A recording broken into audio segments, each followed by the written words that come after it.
You want to use webcam to boost engagement with your followers. Sounds like a solid idea to me. Let's see how we do that. First and foremost, you're going to need to have a webcam. There's a wide variety to pick from, and they can come in less than $100 or more than $500.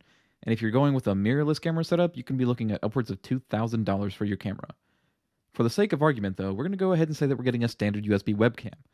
There are a few popular ones out there like the Logitech C920 and the Elgato Facecam.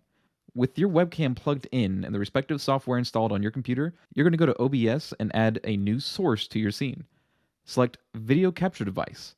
When it opens the new window, you're going to select your webcam from the device dropdown. Once selected, you can close out this window and resize and move the webcam around as desired.